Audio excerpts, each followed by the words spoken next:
কাশফুল, আপনি গাংনীর ভিতরে আছেন আর এখানে যান নাই, তাহলে আবার কেমন হলো? তো আমরা শোনা মাত্র বেরিয়ে পড়লাম কাশফুলে যাওয়ার উদ্দেশ্যে। যদিও মেহেরপুরে একটা ছিল, বাট কিছুদিন আগে জায়গাটা বন্ধ করে দিয়েছে মানুষের অত্যাচারে। তো এটা মাঠের ভিতরে গাংনী থানাপাড়ায়। আপনারা গিয়ে খেলের মাঠ বললেই আপনাদের চিনিয়ে দেবে। অনেকে চেনেন না যে খেলের মাঠ কোনটা, মানুষকে বলে আপনাদের চিনিয়ে দেবে। তো কিছুক্ষণের মধ্যে আমরা পৌঁছে গেলাম আমাদের জায়গা মতো। তো ভিতরে গিয়ে তো আমরা মহা খুশি, কারণ কাশফুলে পুরো ভরপুর ছিল জায়গাটা। আর আকাশে হালকা হালকা মেঘ ছিল, যে জন্য আরও প্রাকৃতিক সৌন্দর্যটা বৃদ্ধি পাচ্ছিল।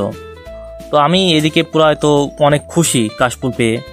তো যদিও পানি হচ্ছিল এই কদিন ধরে, সেজন্য পথঘাটটা একটু হালকা হালকা কাদা ছিল, বাট অনেক জায়গায় শুকনো ছিল যেহেতু আজ রোদ হয়েছে। আর এই যে আপনারা দেখতে পারবেন কাশফুল অনেক ঝরে গেছে, যেহেতু বৃষ্টি হচ্ছে রেগুলার, ওই জন্য কাশফুলটা ঝরে গেছে। বাট অনেকগুলো ছিল, আর কিছু কিছু ছিল যেগুলো মানে হাতে দিলেই উড়ে যাচ্ছে। এই সৌন্দর্যটা আসলেই কি করে বোঝাবো, মনোমুগ্ধকর একটা পরিবেশ। আপনারা অবশ্যই যেতে পারেন। আর আমার সাথে ছিল সাকিব, সেও ওদিকে ফুল তুলছিল।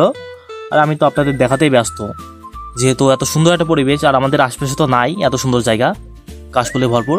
আর কাশফুল তো সবসময় হয় না, আপনারা চাইলে অবশ্যই যেতে পারেন, কারণ এটা বছরে একটা সময় হয়, নির্দিষ্ট সময়, এটা তো সারা জীবন পাওয়া যাবে না।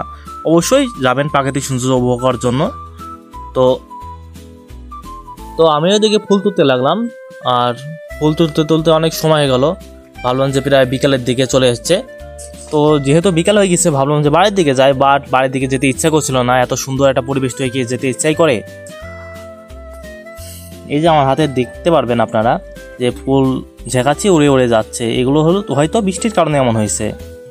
তো এই যে অবস্থা ফুলের, বাট অনেকগুলো ভালো তো আছে, আপনারা চাইলে অবশ্যই যেতে পারেন একবার করে। তো সবাই ভালো থাকবেন, আল্লাহ হাফেজ।